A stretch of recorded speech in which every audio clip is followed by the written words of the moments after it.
Yo! Magandang araw sa inyo lahat mga pambihira. For today's video, magluluto tayo ng ating pritong manok alamax. So, ito isang buo nilaga na natin yung mga pambihira. And then, gagawin tayo ng side dish natin na kamote. And ipiprito lang din natin yan mga pambihira. So, tara! Lutuin na natin siya. Madali lang preparation nito mga pambihira. Ito, nilaga ko na itong isang buong manok at nilaga ko na ng tanglad, bawang, paminta at yan ay ating pinalamig na. Alright? So, tinutuyo lang natin siya. Inalis yung mga excess na tubig or juice. Alright? Saan natin siya lalagyan ng seasoning? Yan mga pambihira. Additional na panpalasa talaga yan. Alright? So, wag na ba kadamihan mga pambihira dahil aalat lang man yan. So, ayan. Punas-punasan lang natin and baligtarin natin siya mga pambihira. Ano? So, isasama natin yung tanglad sa pagpiprito para may aroma pa rin siya.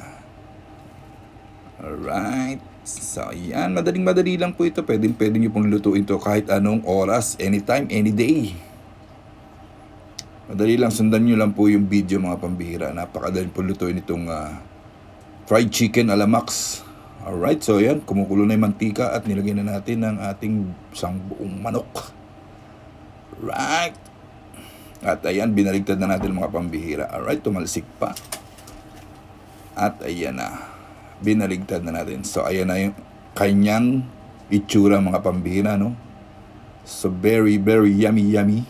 Alright? So, ayan, luto na siya mga pambihira. Saglit lang siya maluto pagka na nilaga nyo na yung manok. Alright. So, ayan, lagyan na natin sa isang malinis na plato. At isunod natin ay yung kamote mga pambihira. Ayan. So, ayan mga pambihira, para hindi dumikit or malamog, halu-haluin lang natin mga pambihira yung kamote para hindi siya dumikit sa kawali. Alright. So yan, after ilang minuto pwede na yan mga pambihira. At ayan na, hahanguin na natin at eto na ang ating finished product mga pambihira. Alright, fried chicken alamax ni Kapambihira. Alright, so next video ulit mga pambihira. Salamat sa inyong panonood at support. Bye-bye. Shoutout sa lahat. I love you. Bye-bye.